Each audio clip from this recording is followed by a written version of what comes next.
chapter 8. The chapter handles the origin of power and how it can be controlled.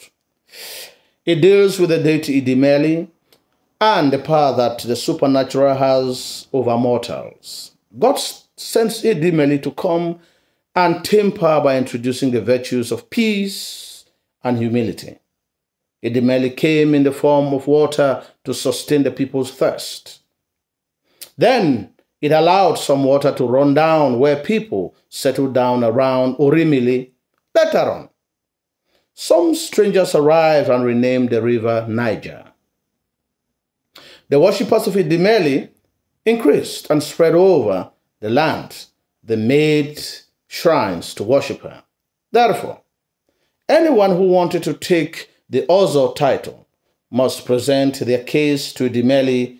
In return, after the celebration, the individual has to perform a ritual, and the goddess does not approve of the request instantly. If she finds the person worthy of the title, the individual will leave. But if not, she strikes the person dead. In relation to the ritual, a man who sought the title was a womanizer but claims to Idimeli that he had changed when he visited the shrine. He had been given the title, but he had not respected the rule of staying chaste. Consequently, Beatrice is not versed, actually, with the tradition of her people because of Western culture or Christianity. The Western education that she had received in London. Of all her entourage, Ikem knows her better than anyone else. She reflects about the dinner and the encounter with the discreet Alhaji Mahmoud, whom Chris will later tell her that he is Kangang's most or wealthiest man. She returns home the same night after the dinner, dejected, and the return journey is made in silent mode, back to her GRA residence.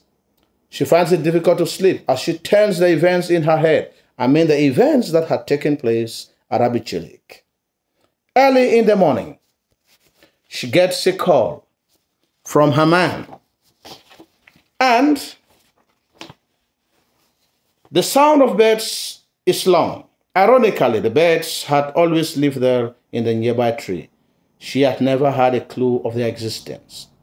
She takes her back to the father as a stranger to her.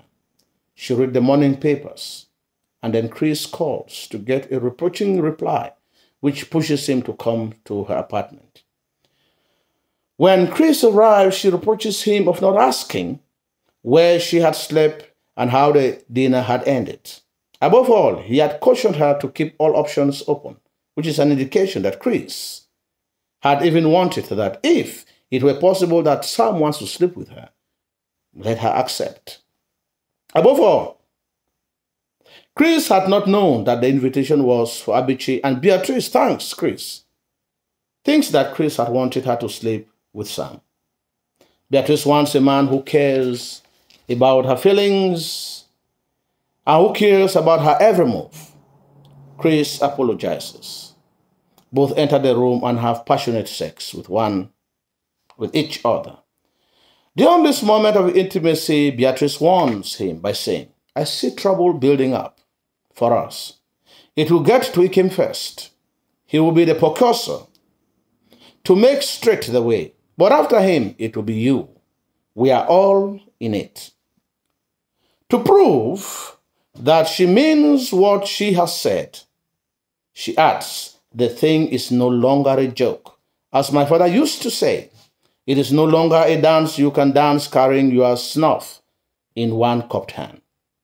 She ends by giving a piece of advice to Chris, saying, you and Ikem must quickly patch up this thing between you that nobody has ever been able to explain to me.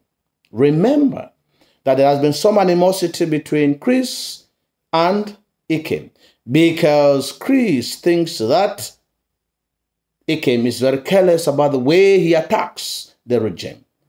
And Ikem believes that Chris is very complacent. Chris cannot see eye to eye with Ikem because of their diverging points of view in the manner of approach to certain things concerning Kangan. During meals, she tells Chris that Ikem had been literally condemned to death during the dinner when she says, "What I heard and saw last night frightened me." Ikem was being tried there in absentia and convicted. She urges her man, "You have to save him, Chris," and ends with, "Ikem has no other friend and no sense of danger." The difference between these two is style, not substance. And Chris is not sure whether he will be able to bring Ikem to reason with him. Ikem calls the cabinet a circus and wants Chris to resign because the real people who advise His Excellency are clowns present at the dinner. Chris indicates that he has not resigned yet because His Excellency had threatened him with imprisonment if he dared. Chris wishes that Ikem should lie low for a while, and this until the gathering tornado may rage and pass overhead, carrying away rooftops and perhaps, only perhaps, leave us battered but alive. But Ikem considers such approach as cowardice and wishes to take head-on with His Excellency and his bad policies. Nevertheless, Chris cares for Ikem and he has tried his best to make him play by the rules, which he has vehemently refused to. The kickoff of this chapter with the myth of creativity and the deity dimly simply indicates man's quest for power from time immemorial. Man has always wanted to occupy positions of power, and this is the reason why they had fought or sought for the Ozor title. This is clearly related to His Excellency, who has sacrificed friendship in order to exercise power. The chapter builds up with the tension and gives the reader the gravity of the deterioration of the friendship with His Excellency.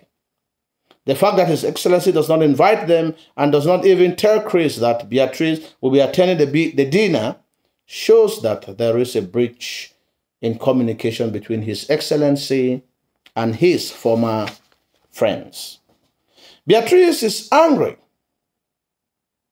with Chris for not showing concern about her whereabouts and her safety. She's much more worried about the time bomb that is about to explode if Chris and Ikem do not reconcile and face His Excellency as a team.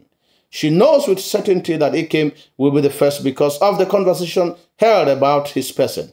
She's also certain that Chris will be the next to taste the wrath of His Excellency. Such preoccupation simply shows that Beatrice is loving and concerned about the future of Ikem, whom she considers a brother.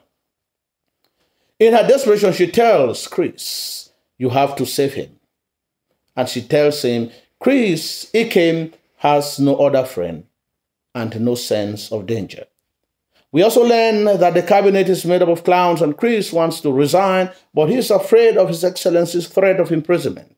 In addition, what will he do or go to after he resigns? Nevertheless, he acknowledges that His Excellency is ill-advised and wants Ikem to lie low. There is contrast between these two promising sons of Kangan.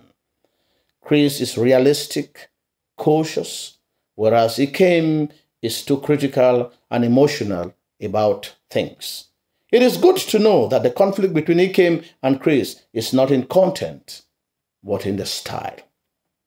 This chapter is very important because Beatrice happens to be the center of the three powerful men in Kangan who had once been her close friends and allies.